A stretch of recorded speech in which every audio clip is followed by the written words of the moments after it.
ایک عمل ہے بہت طاقتور اور بہت زبردست عمل ہے، پوری دنیا کو اس عمل سے بہت فائدہ پہنچا ہے کہ 2 رکعت نماز نفل پڑھ کے 3 بار سورۃ یاسین پڑھے، اور جو اللہ سے مانگے اللہ عطا کرتا ہے۔ سوچیں، ساری دنیا کی نوافل جتنی بھی ہیں ایک فرض تو فرض کے سجدے کا مقابلہ نہیں کر سکتے۔ ساری دنیا کی نوافل فرض تو فرض ایک سجدے کا مقابلہ نہیں کر سکتے۔ اب فرض نماز پڑھی اور فرض نماز پڑھنے کے بعد سورۃ یاسین 3 بار نہیں پڑھی، سینکڑوں بار پڑھی۔ پھر آپ نے نہیں پڑھی، اس وقت آن لائن پوری دنیا میں کتنے بے شمار لوگ ہیں جو تسبیح خانے کے ان اوقات کے مطابق انہوں نے اپنے آپ کو فارغ کیا ہے، خالی کیا ہے اور سورۃ یاسین لے کر بیٹھے ہیں۔ انہوں نے بھی پڑھی 3 بار سورۃ یاسین، آپ نے بھی پڑھی، اور آپ کے علاوہ پوری دنیا کے کتنے بے شمار لوگوں نے پڑھی۔ کسی نے درد سے، کسی نے غم سے، کسی نے جذبے سے، کسی نے آنسو بہاتے ہوئے، کسی نے اللہ سے باتیں کرتے ہوئے، کسی نے درد اور وجدان کی کیفیت سے۔ یہ لمحہ قبولیت کا ہے، یہ لمحہ قبولیت کا ہے، اور اس لمحے دعائیں قبول ہوتی ہیں، فریادیں پوری ہوتی ہیں، آسیں امیدیں بن آتی ہیں۔ یہ بہت قبولیت کا لمحہ ہے اور یہ بہت مقبولیت کا لمحہ ہے۔ جس عمل کی بات سورۃ یاسین پڑھی جائے، انفرادی پڑھنے سے 3 بار تو فائدہ ہوتا ہے۔ جس کو بھی میں نے یہ عمل بتایا، اس کو بہت فائدہ ہوا، اس کو بہت نفع ہوا۔ سوچیں، اجتماعی بیٹھ کے جب پڑھیں گے اس میں کتنا فائدہ ہوگا، اور اس فائدے پہ یقین ہو کہ جو کچھ ہوا ہے یہ فائدہ 100% ہے، اس میں کوئی شک نہیں، اس پہ 100% یقین ہو، اس پہ 100% یقین ہو۔ عمل ہوا اور عمل پہ یقین نہ ہوا، عمل کی تاثیر ختم ہو جاتی ہے۔ عمل ہوا اور عمل کے اوپر اعتماد نہ ہوا، عمل کا فائدہ ہواؤں میں تحلیل ہو جاتا ہے، اور عمل کیا اور اس پہ شک ہوا، وہ شک عمل کی طاقت کو ختم کر دیتا ہے۔ اس پہ 100% یقین ہو۔ اتنے سارے لوگوں نے بیٹھ کے پڑھا اور یقین سے پڑھا۔ اور ایک بات اور ہے، اگر آپ سورۃ یاسین پوری نہیں پڑھ سکے، سورۃ یاسین بعض اوقات بعض بندے اٹک کے پڑھتے ہیں اور دعا کا وقت ہو گیا، آپ چاہے بعد میں اس کو پوری کریں لیکن پوری ضرور کریں، میری طرف دیکھتے رہیں، پورا کریں لیکن اس سورت کو پورا ضرور کریں۔ اب سوچنا یہ ہے کہ اتنے طاقتور عمل میں نے دعا کون سی مانگنی؟ ایک تو پہلے یقین ہے انشاءاللہ کہ میری دعائیں قبول ہیں۔ اچھا، قبولیت کی وجہ سحری کا وقت، تہجد کا وقت، ایک۔ دوسرا قبولیت کی وجہ ایک مجمع کا اللہ کے لیے جمع ہو جانا۔ فرمایا جہاں 40 پردیسی، 40 مسافر صرف اللہ کی رضا کے لیے جمع ہو کے دعا مانگے، اللہ ان کی دعاؤں کو رد نہیں کرتا۔ آپ میں سے تو 90% مجمع تو پردیسیوں کا ہے، 90% مجمع۔ اور قبولیت کی تیسری وجہ یہ ہے کہ آپ نے فرض نماز پڑھی اور فرمایا فرض نماز کے بعد دعائیں قبول ہوتی، فرض نماز کے بعد دعائیں قبول ہوتی۔ اب قبولیت کی پہلی وجہ کیا ہے؟ سحری کا وقت، سحری کا وقت، فجر سے پہلے کا وقت دعائیں قبول ہوتی ہیں۔ دوسری وجہ فجر کا وقت، فرض نماز کے بعد دعائیں قبول ہوتی ہیں۔ اور تیسری وجہ مسافروں کا مجمع، اور چوتھی وجہ رمضان کے اللہ جل شانہ نے فرشتوں کو حکم فرمایا، فرشتوں ساری عبادات چھوڑ دو اور میرے روزے داروں کی دعاؤں پہ آمین کہو۔ ساری عبادات چھوڑ دو اور میرے روزے داروں کی دعاؤں پہ آمین کہو۔ ایک چوتھی وجہ ہو گئی کہ فرشتوں نے آپ کی دعاؤں پہ آمین کہا۔ اور پانچویں وجہ مل کے سورۃ یاسین پڑھ، مل کے سورۃ یاسین۔ فرمایا سورۃ یاسین ہر تنگی سے نکالتی ہے، ہر مشکل سے نکالتی ہے، ہر ناکامی کا علاج ہے، ہر پریشانی کا علاج ہے، اور ہر ناممکن کا علاج ہے۔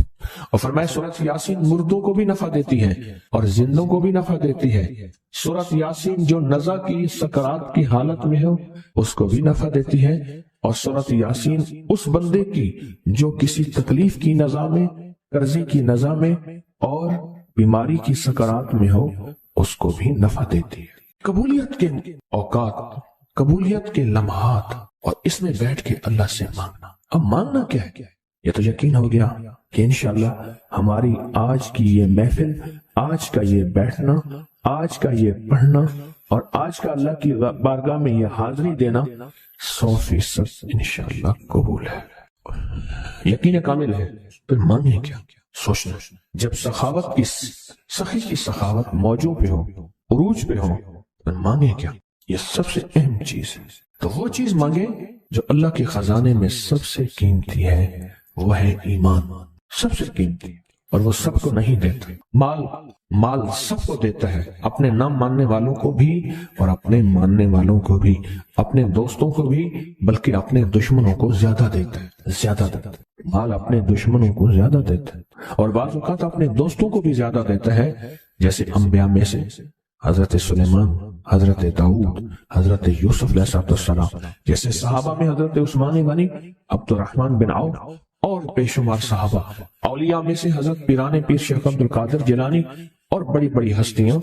اللہ اس لیے دیتا ہے کہ یہ مومن یہ نہ سمجھے، تو سب سے پہلی چیز جو اللہ سے مانگنی ہے وہ ایمان مانگنا ہے۔ ساری دنیا مل گئی، سارا مال مل گیا، ساری حکومتیں اور ساری چیزیں ملی، ایمان نہ ملا تو ہم گھاٹے میں رہ گئے۔ ہمارا سودا گھاٹے کا سودا تھا، ایمان نہ ملا، ایمان نہ ملا۔ اللہ سے سب سے پہلے ایمان مانگنا۔ جو بندہ ساری عمر جو چیز مانگتا ہے، غور سے دیکھنا، غور سے سمجھنا، ساری عمر جو چیز مانگتا ہے، جو بندہ ساری عمر جو چیز مانگتا ہے، ساری عمر جو چیز مانگتا ہے، جو بندہ ساری عمر جو چیز مانگتا ہے، اگر نہ ملی، اللہ سچی طلب کی بنیاد پہ آخری وقت میں وہ چیز عطا فرماتے ہیں۔ مجھے ایک صاحب کہنے لگے، میں نے آپ کو پہلے بھی یہ بتایا کہ یہ جو نوافل ہیں، جس کے بارے میں نے آپ کو کہا کہ جو یہ نفل پڑھے اور وہ کہے کہ میں بازی ہار گیا ہوں، میں کیسے مانوں؟ وہ کہے کہ میں بازی ہار گیا ہوں، میں کیسے مانوں؟ مجھے کہنے لگا کہ آپ سے سنا تھا اور اس کے بعد میں نے فیصلہ کیا کوئی شب جمعہ ایسی نہیں ہوگی جس میں اس کو پڑھنا نہیں چھوڑوں گا۔ کہنے لگے میں نے اس کو پڑھنا نہ چھوڑا۔ کہا میں نے خواب دیکھا۔ اللہ کہا کہ حضرت صدیق اکبر، فاروق اعظم، عثمان غنی ہیں اور حضرت امام حسن ہیں، یہ چار ہستی ہیں اور ان کے پیچھے مجمع ہے جو محسوس ہو رہا ہے۔ بڑے بڑے صحابہ ہیں، اہل البیت ہیں، یا تبع تابعین، اولیاء، بڑی ہستی ہیں۔ بس یہ مجھے کہنے لگے یہ چار ہستیاں محسوس ہوئیں۔ تو کہا ہر ہستی نے مجھ سے ہاتھ ملایا اور میں نے ان کا ہاتھ چوما، اور ہاتھ چومتے ہوئے ہر ہستی نے مجھے ایک بشارت دی، اور میں نے ان سے پوچھا آپ نے یہ مجھے بشارت کس لیے دی؟ فرمایا تو شب جمعہ میں 2 نفل نہیں پڑھتا، وہ آیت الکرسی اور اخلاص والے، وہ سب تک پہنچتے ہیں، وہ ہمارے پاس بھی پہنچتے ہیں، اور ہمارے پاس جو پہنچتے ہیں وہ بہت ڈھیر پھولوں کا ہوتا ہے، خوشبو کا ہوتا ہے۔ کہا کہ پھر انہوں نے ایسے اشارہ کیا، دیکھا تو پھولوں کا ایک پہاڑ تھا، پھولوں کا کیا تھا، اور اس پہاڑ کے ساتھ خوشبو، اور کہا یہ پہنچتے ہیں، یہ چیز پہنچتی ہے۔ اس کا عمل تھوڑی سی توجہ طلب ہے، تھوڑی سی مشقت ہے، لیکن کامیاب عمل ہے۔ اس عمل کا نام ہے انجمن در خلوت، خلوت در انجمن، انجمن در خلوت۔ کیا دنیا کے ہنگاموں میں، یا اللہ دنیا میں ایسی جگہ کوئی کہیں ہوتی، اکیلے بیٹھے یاد تیری دل نشیں ہوتی، ایک تو یہ ہے، ایک ہے دنیا کے مشغلوں میں ہم باخدا رہے۔ پہلی چیز ہے کہ تنہائیاں تلاش کی، وہ تو ملتی نہیں، کہاں سے لاؤں؟ گھر کے اندر مل جائے گی، کسی گوشے میں مل جائے گی۔ ایک یہ ہے کہ دنیا، کیا لفظ کا میں نے، ہم باخدا رہے، سب کے ساتھ رہتے ہوئے سب سے جدا رہے۔ یہ محنت کریں، اس کی کوشش کریں، اس کے لیے نا روزانہ صرف 10 منٹ کا مراقبہ کریں، اور مراقبہ کسی وظیفے کا کر لیں۔ آپ میں جو عملیات کی دنیا کے شائقین ہیں ان سے کہہ رہا ہوں، میں نے دیکھیں یہ منزلیں 1984 سے شروع کی ہیں، 84 سے 84 سے یہ منزلیں شروع کی ہیں۔ آج تک میں طالب علم ہوں اور اسی پہ لگا ہوا ہوں، اور میرا دن رات موضوع یہی ہے۔ یکسوئی سمجھ آ گئی؟ اب ہم بیٹھ کے نا یہاں ایک یکسوئی کی مشق کرتے ہیں۔ تصور میں آنکھیں بند کرتے ہیں، پہلے آنکھیں بند کریں، وہ تو تصور میں کیا آنکھ بند ہو جاتی ہے، کان بند نہیں ہوتے، اس کو تصور میں بند کرنا پڑے گا، دل بند کرنا پڑے گا تصور میں، کہ اس کے اندر کوئی خیال، کوئی گمان، کوئی احساس نہ جائے۔ اپنی سوچوں پہ پہرے لگانے ہوں گے، اپنی سوچوں پہ پہرے لگانے ہوں گے، یہ سب ہم تصور میں، توجہ میں کریں، اور توجہ میں کر کے صرف چند لمحوں کے لیے ہم سوچیں کیا ہمیں یکسوئی ملتی ہے؟ بس یہ سوچیں، یاد رکھیے گا، نقش تعویذ، نقش تعویذ، نقش تعویذ، یہ اس وقت نشانے پہ تیر ہوگا اور تیر پہ نشانہ ہوگا، اس وقت یہ ایک سیرے پہ خطا ہوگا جب ہماری توجہ اس میں شامل ہو. یہ میرا موتی یاد رکھیے گا، ہماری توجہ اس میں شامل ہوگی، ہماری توجہ اس میں شامل ہوگی، ہماری توجہ اس میں شامل ہوگی. کمال چیز ہے، اور اس کا بہت زیادہ نتیجہ ہے، اس کا بہت زیادہ رزلٹ ہے. عملیات کی جو وظائف، عملیات، تعویذات کی جو بنیادیں ہیں نا، یہ ان میں اہم بنیاد ہے، ان بنیادوں میں اہم بنیاد ہے، اور اہم تر بنیاد ہے یکسوئی کیسے حاصل ہو. میں نے نا اس یکسوئی کا ایک رات طریقہ بتایا. ماچس کی ڈبیا، ایک بندے کو کہا کہ 100 ماچسیں تو نے 100 ماچسیں لے کے رکھ لے، روز ایک ماچس چلانی ہے. پر ماچس چلانے کے لیے پہلے ماچس کی دیا سلائی تیلی کو دیکھ اور ڈبیا کو دیکھ کہ دونوں پہ بارود لگا ہوا ہے، برننگ میٹیریل ہے، بارود لگا ہوا ہے. بس میں نے صرف ایسے رگڑ دینی ہے اور دونوں نے آگ لگ جانی ہے دونوں میں. لیکن اس کے لیے شرط یہ ہے ماچس کی ڈبیا اگر اس میں وہ گیلی ہو اور اس میں نمی ہو تو دونوں کو آگ نہیں لگے گی. توجہ جتنی زیادہ ہوگی اتنا وظیفہ طاقتور ہوگا اور بہت قوت اور اس میں طاقت ہوگی. ایک تو یہ ماچس کی ڈبیوں کا 100 ڈبیوں کا اگر عمل آپ کر لیں، اس کا طریقہ پھر عرض کروں گا. 100 ڈبیاں، یہ 100 دن کا عمل ہے. ایک ڈبی اپنے پاس رکھیں اور ہر تیلی کو تصور کے ساتھ رگڑیں. یہ لفظ شرط ہے، تصور کے ساتھ رگڑیں، تصور کے ساتھ رگڑیں. اور اس تصور کے ساتھ کہ میں یہ چیز رگڑ رہا ہوں اور یہ چیز ہو گئی. انما امرہ اذا اراد شیئا ان یقول لہ، میرا رب جس چیز کا ارادہ کر لیتا ہے بس وہ کن فیکون ہو جاتا ہے. میرا اللہ لفظ کن کا بھی محتاج نہیں ہے. کس کا محتاج نہیں؟ لفظ. ایک تو یہ میرا مشورہ ہے کہ یہ 100 ماچسوں والا عمل جو میں نے کئی لوگوں کو کروایا، عمومی نہیں کروایا، خصوصی کئی لوگوں کو، 100 ماچسوں والا عمل اگر آپ یہ کر لیں اہتمام سے، وقت نکال کے، جیسے باقاعدہ مصلی پہ بیٹھتے ہیں، وضو کرتے ہیں، قبلہ رخ بیٹھتے ہیں، اندازہ ایسے ہے جیسے مثال دے رہا ہوں، ایسے نہیں کہ باوضو ہر چیز کا اہتمام سے کر کے اور اس کو جلانا ہے اور توجہ لینی ہے تیلی سے. اور تصور یہ ہے کہ میری توجہ اگر ہوگی تو بس پھر ایک رگڑ سے دوسری رگڑ، ماچس کی تیلی میں ہوں اور میری توجہ ہے، اور بارود کائنات میں پھیلا ہوا لاہوتی، ملاکوتی، نورانی، روحانی نظام ہے جو ہے اور مجھے بس اس کی ضرورت ہے، جو ہے اور مجھے اس کی ضرورت ہے.